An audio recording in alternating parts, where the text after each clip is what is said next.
नमस्कार, मैं खैर से विश्वास शर्मा और मेरे साथ हैं खैर बेसिक शिक्षा में अध्यापक श्री भुवनेश चौहान चिंतन जी। चिंतन जी का एक अपना यूट्यूब चैनल है जिसके माध्यम से ये अपने शौक कविताओं को उस पे प्रसारित करते हैं। भुवनेश जी, आपका इस इच्छा पूर्ति अभियान में गुरु राजेंद्र देव जी और मेरी तरफ से आपका बहुत बहुत स्वागत है। नमस्कार, जय श्री राधे। आपका बहुत बहुत आभार विश्वास जी। सर, मैं आपसे पूछना चाहूँगा कि क्या कभी आप हमारे क्षेत्र में जो ईदलपुर गांव पर स्थित इच्छा पूर्ति मंदिर है वहां कभी दर्शन प्राप्त करने का सौभाग्य हुआ है? मंदिर पे तो जाना नहीं हुआ है हमारा, लेकिन महाराज जी हमारे गत वर्ष 23 जनवरी के नेताजी सुभाष चंद्र बोस के कवि सम्मेलन में हमने विशिष्ट अतिथि के रूप में आमंत्रित किए थे। जी, तो गुरु जी से आपकी मुलाकात पहले हो चुकी है। जी जी जी। ये भी अपने आप में एक विशेष मायने रखता है। तो मैं आपको अवगत करा दूं, वैसे तो जब आपका सानिध्य परमदेव श्री राजेंद्र देव गुरु जी से हो चुका है तो सनातन धर्म में 2600 वर्ष पहले दो दर्शन शास्त्र आए थे। एक तो बौद्ध दर्शन शास्त्र और दूसरा था जैन धर्म दर्शन शास्त्र जी। उसके बाद पिछले 2600 साल से अब तक गुरु जी कोई दर्शन शास्त्र सनातन धर्म में लिखा नहीं गया है। और ये हमारे सौभाग्य की बात है कि हमारे क्षेत्र में स्थित, यहाँ से करीब 8 किलोमीटर दूरी पर स्थित है गांव ईदलपुर में इच्छा पूर्ति धाम। तो वहाँ के जो संचालक हैं गुरु राजेंद्र देव जी ने पूरे 11,000 पृष्ठों का एक दर्शन शास्त्र लिखा है जिसका नाम है इच्छा पूर्ति दर्शन शास्त्र। वैसे तो आप गुरु हैं हमारे, लेकिन फिर भी आपकी जानकारी के लिए बता दूं कि इससे बड़ा कोई भी दर्शन शास्त्र काव्य खंड नहीं लिखा गया है। 11,000 का पेज का ये अनूठा अपने आप में एक गिनीज बुक के लिए चयनित दर्शन शास्त्र है। जी जी। जिसमें गुरुजी फिलहाल तो आजकल मीडिया के माध्यम से गुरुजी ऐलान कर रहे हैं कि अगर उनके सवालों का कोई पूर्ण रूप से जवाब दे दे, यानी अपवाद व्यक्ति उनके सामने प्रस्तुत कर दे, तो उसको 51 लाख रुपए का पुरस्कार प्रदान करेंगे। क्या आपने दर्शन शास्त्र से संबंधित कभी कोई काव्य या किताब पढ़ी है या जानकारी है सर आपको? नहीं, मैंने अन्य दर्शन शास्त्र बहुत पढ़े हैं, न्याय दर्शन, सांख्य, योग दर्शन आदि सब हमारा शिक्षा के दौरान में पढ़ा गया है। महाराज जी का दर्शन पढ़ने को मिलेगा तभी उसके विषय में ज्यादा कुछ कह सकते हैं। आपको अवगत करा दूं कि लगभग होली के आसपास से दर्शन शास्त्र का प्रसारण जो मतलब इसकी जो प्रतियां हैं आम जनता के लिए उपलब्ध हो पाएंगी। पहली प्रति शायद मुख्यमंत्री योगी आदित्यनाथ जी को भेंट की जाएगी महाराज जी द्वारा। इस दर्शन शास्त्र में महाराज जी आम व्यक्तियों से जो बुद्धिजीवी हैं अपने अपने क्षेत्र में किसी भी क्षेत्र में एक विशेष मुकाम रखते हैं, अपने उनसे सवाल पूछते हैं और उनकी राय जानना चाहते हैं। तो अब मैं गुरुजी आपसे कुछ जो दर्शन शास्त्र से संबंधित महाराज जी के सवाल हैं उनके बारे में सवाल करूंगा और आप अपने खुले शब्दों में उन पर विचार रख सकते हैं। ये नहीं है कि उसी के आधार पर आपको हाँ या ना करना है। सबसे पहले गुरुजी पूछना चाहते हैं अपने अनुयायियों से, अपने बुद्धिजीवियों से कि जब आप मैं शब्द का उच्चारण सुनते हैं तो आप क्या अनुभव करते हैं, एक शरीर की या नाम की या अन्य को?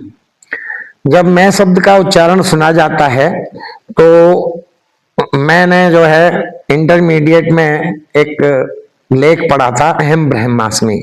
तो मुझे महसूस होता है कि हर व्यक्ति, हर मैं एक ब्रह्मा का एक अंश है और वो अंश जो है ब्रह्मा जी ने कुछ करने के लिए, कुछ जो है साबित करने के लिए, कुछ उद्देश्यों की पूर्ति के लिए इस जमीन पर भेजा है और उसकी पूर्ति में हर आदमी लगा हुआ है। अच्छा, वहीं गुरु जी का मानना ये है कि क्या दुनिया में ऐसे व्यक्ति को ढूंढा जा सकता है जिसकी कोई इच्छा ना हो फिर भी वो आदमी अपने आप में पूर्ण हो? इच्छा विहीन तो जीवन की कल्पना मैं समझता हूं करना बेमानी है आज के जमाने में। पहले जरूर ऋषि मुनि हुआ करते थे जो गांव के जीवन से दूर पहाड़ों की कंदराओं में और सारी इच्छाओं को त्याग करके तपस्या करते थे। आज के जमाने में मैं आपको इसका 2 लाइन से बताना चाहता हूँ। जी, बिल्कुल। इच्छा एक भूख ही है और ये प्रकृति के द्वारा प्रदत्त है। जी। भूख निगोड़ी जाने क्या क्या रंग दिखाती है, जीने से मरने तक पूरा साथ निभाती है। मरते दम बचपन, यौवन और बुढ़ापा सब खा जाती है, फिर भी मरते दम तक पूरी ना हो पाती है। और सारा जीवन मेहनत कर हम सिर को धुनते हैं, सब जन ही अपने जीवन में सपने चुनते हैं। तो ये इच्छा तो हर जीवन की इच्छाएं हैं, अपने अपने दायरे हैं। जिस प्रकार भूख इंसान की कभी नहीं मिटती, आप एक समय खाना खा लीजिए तो दूसरी समय भूख का लगना स्वाभाविक है। जी जी, इसी प्रकार गुरु जी, इसी प्रकार एक इच्छा जब पूरी होती है तो दूसरी अन्य इच्छाओं का जन्म होता है, फिर उनके लिए आदमी काम करता है। फिर जब वो संतुष्ट होती हैं तो और इच्छाएं बढ़ती हैं। इच्छाएं अनंत हैं, जिन्हें कभी पूरा नहीं किया जा सकता है। यानी आपके हिसाब से दुनिया में कोई भी व्यक्ति ऐसा मौजूद नहीं है जिसके दिलो दिमाग में कोई इच्छा ना हो। जी जी। अच्छा, जब आप एक आम आदमी सुबह जगता है बिस्तर से, क्योंकि दुनिया आराम पसंद है, तो क्या आप बता सकते हैं कि वो किस कारण से उठता है? उसकी जिम्मेदारी है या शौक है या उसकी इच्छा है? ये तो तीनों ही चीजों का घालमेल है। अब अगर वो कोई कार्य करता है, किसी सर्विस में है, तो उसके हिसाब से उसे अपने जीवन यापन के लिए उठना पड़ेगा। ये उसकी मजबूरी भी है, शौक भी है, इच्छा भी है। क्योंकि जब आदमी आता है संसार में तो गृहस्थ धर्म अगर है तो उसका भी पालन करना पड़ता है। उसके पालन पोषण के लिए भी कुछ ना कुछ तो करना पड़ेगा ही। गुरु जी का मानना यह है, जी, आप भी हमारे गुरु हैं, कि अगर मनुष्य में इच्छा ना हो तो उसका विकास, डेवलपमेंट या प्रगति संभव हो सकती है? देखिए, इच्छा और अर्थ, जी। इनके बिना तो चाहे तपस्वी हो, चाहे विद्वान हो, चाहे नेता हो, चाहे बिल्कुल कृषक हो, दैनिक मजदूर हो, इन दोनों के बिना तो किसी भी आदमी का जीवन मैं समझता हूं कि संभव नहीं है। इच्छा और अर्थ दोनों ही जरूरी हैं आज के भौतिक युग में। जिस प्रकार इच्छाएं मनुष्य के जीवन में हैं और जीवन पर्यंत रहती हैं, अगर किसी व्यक्ति की सारी इच्छाएं मान लो पूरी हो जाएं, दैवी शक्ति से, धन से या किसी अन्य कारण से उसकी सारी इच्छाएं पूरी हो गई, तो क्या वह व्यक्ति वहीं रुक जाएगा या अंदर से टूट जाएगा या अन्य कोई अलग उसकी फीलिंग या अनुभव होगा? मैं समझता हूं कि अगर समस्त इच्छाएं पूरी हो जाएंगी तो वह व्यक्ति तो देवत्व को प्राप्त कर जाएगा और संभवतः मेरी नजर में उसका फिर इस धरती पर जीवन संभव ही होगा। वो प्रयाण ही कर जाएगा, जहां तक मैं समझता हूं, समस्त इच्छाएं पूरी होने पे। बिल्कुल आपकी बात सही है, लेकिन अब एक सवाल और मैं पूछना चाहूंगा गुरुजी की तरफ से आपसे, जी, कि क्या ऐसा है कि एक इच्छा पूरी होने के बाद दूसरी इच्छा जागृत ना हो? ऐसा बहुत कम अर्थों में है, क्योंकि जब इच्छाएं पूर्ति होने लगती हैं तो फिर इच्छाओं की संख्या भी बढ़ने ही लगती है। तो इस पे कोई 2 लाइन अपनी तरफ से अपने काव्य में कहना चाहेंगे? काव्य में तो बहुत कुछ है। बचपन से लेकर के बुढ़ापे तक आदमी इच्छाओं में ही जीता है। पहले अपनी इच्छाएं पूरी करता है, फिर औलाद हो जाती है, उनकी इच्छाएं पूरी करते करते एक दिन उसको ब्रह्म में लीन होना पड़ता है और फिर वो अगले जन्म में जाकर के नई इच्छाओं के पालने का एक जो है केंद्र बन जाता है और उसे जिस भी रूप में परमात्मा जन्म देते हैं फिर नई इच्छाएं वहां से जागू हो जाती हैं। आज भी दर्शन शास्त्र के माध्यम से गुरुजी अपने अनुयायियों से पूछ रहे हैं कि क्या दुनिया में कोई ऐसा व्यक्ति है जिसकी इच्छा पूरी हो चुकी है? अगर कोई गुरुजी को ऐसा व्यक्ति मिलता है तो उससे हमारी भी मुलाकात अगर कभी हो तो हम अपने आप को बहुत भाग्यशाली समझेंगे। हमारी तो अभी इच्छाएं हैं कि हम बहुत सारा लिखें, बहुत सारे लोगों को सुनाएं और जगह जगह पर कविता के माध्यम से हम जो है जन जागरण पैदा कर सकें। मनुष्य जीवन मूल रूप से जो दर्शन शास्त्र में बताया गया गुरु जी द्वारा, मनुष्य का जो जीवन है मूल रूप से इच्छाओं को पैदा करना और उनकी पूर्ति करने में व्यतीत हो रहा है। जी। इस पर आपकी क्या राय होगी?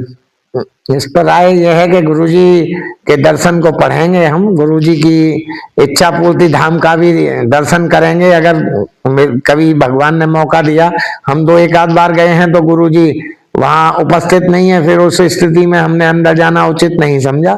आगे कभी अगर गुरुजी वहां होंगे तो दर्शन करेंगे। इच्छा पूर्ति धाम के एक इच्छा ये भी हमारी पूर्ति हो जाएगी। चलिए, आप मैं चाहूंगा कि जल्द से जल्द इच्छा पूर्ति धाम के दर्शन करें।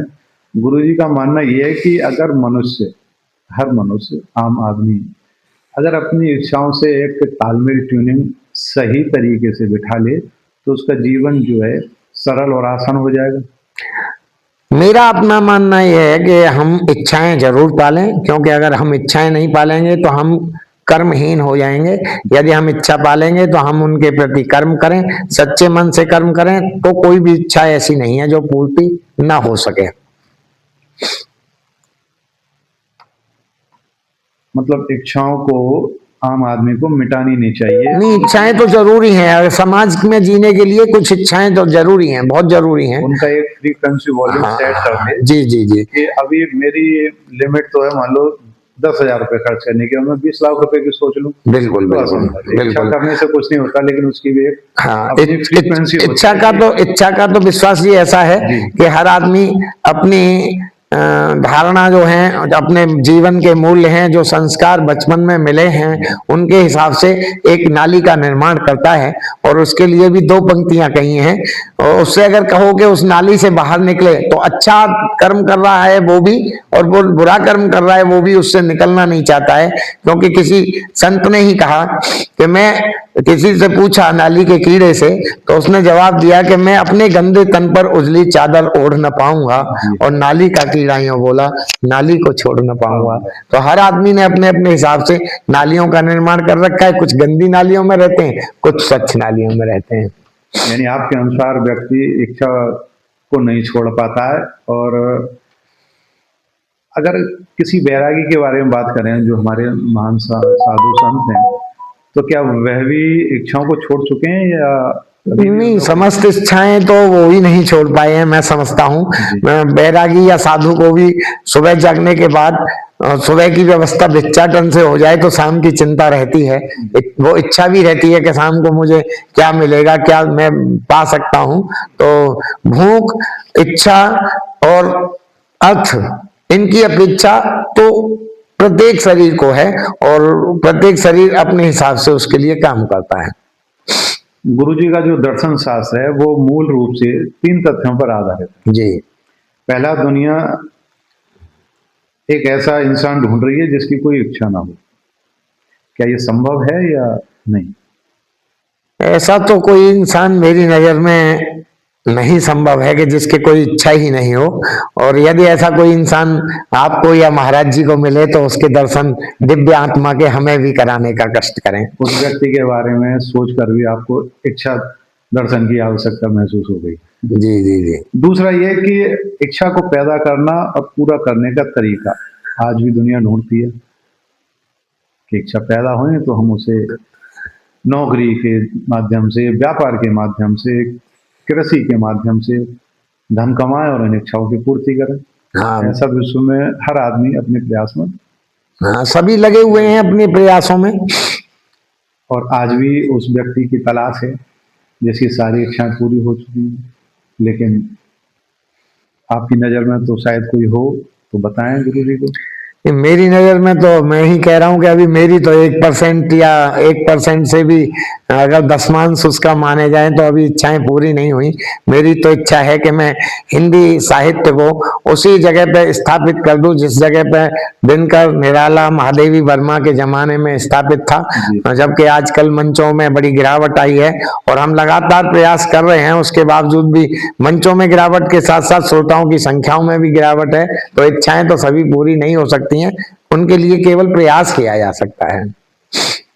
भुवनेश जी, आपका बहुत बहुत धन्यवाद। आपका बहुत बहुत धन्यवाद। मैं एक बार फिर इस चैनल के माध्यम से कहना चाहूँगा, जिस चैनल के माध्यम से आप मेरे साथ भुवनेश चौहान उर्फ चिंतन जी को देख और सुन रहे हैं, इनका जो चैनल है बोल अनमोल, इस पर ये अपने काव्य पाठ करते हैं, उसे सब्सक्राइब कीजिए, लाइक कीजिए। और जो श्री राजेंद्र देव गुरु जी का जो चैनल है उसे लाइक करें, फॉलो करें, शेयर करें। धन्यवाद। बहुत बहुत नमस्कार।